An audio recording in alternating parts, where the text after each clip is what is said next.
একটা হচ্ছে রোজা। শারীরিক জাকাতটা কি? রোজা। একটা মাস যখন মানুষ রোজা রাখে, বিজ্ঞান বলতেছে, গবেষণায় দেখা গেছে, একটি মাস মানুষ উপবাস থাকার কারণে তার শরীরের মধ্যে ধমনীর যে নালাগুলো আছে, শরীরের মধ্যে যে ফ্যাটগুলো জমে গেছে, এই ফ্যাটগুলি আস্তে আস্তে শুকায়া যায়। ফলে কি হয়? ধমনীর মধ্যে, মানে ধমনী হচ্ছে কি রগ, রগের যে ছিদ্র, রগের যে নালা, বেশি খাওয়ার কারণে মানুষের এই রগের নালাগুলো চর্বি জমে আস্তে আস্তে পূরণ হয়ে যায়, চিকন হয়ে যায়, সরু হয়ে যায়। ফলে হয় কি? বিজ্ঞান বলে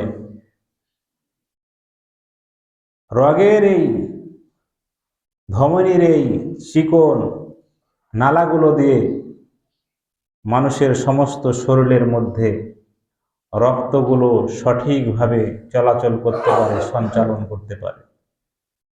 কিন্তু যখন স্বাভাবিকভাবে চিকন হয়ে যায়, তখন রক্তগুলো কি স্বাভাবিকভাবে সঞ্চালন করতে পারে না বাধাগ্রস্ত হয়? বাধাগ্রস্ত হয়। যে স্পিডে চলার কথা সেই স্পিডে চলতে যদি না পারে, তাহলে শরীরের মারাত্মক ক্ষতি আছে না নাই?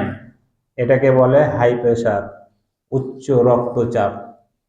উচ্চ রক্তচাপ, রক্ত যখন রগ দিয়ে ইচ্ছা মতো ছুটতে না পারে, তখনই তার শরীরে প্রেশার বেড়ে যায়। কি হয়? প্রেশার বেড়ে যায়। আমার বন্ধুগণ, ভাইয়েরা, আল্লাহ রব্বুল আলামিন কত মেহেরবান, কত দয়ালু।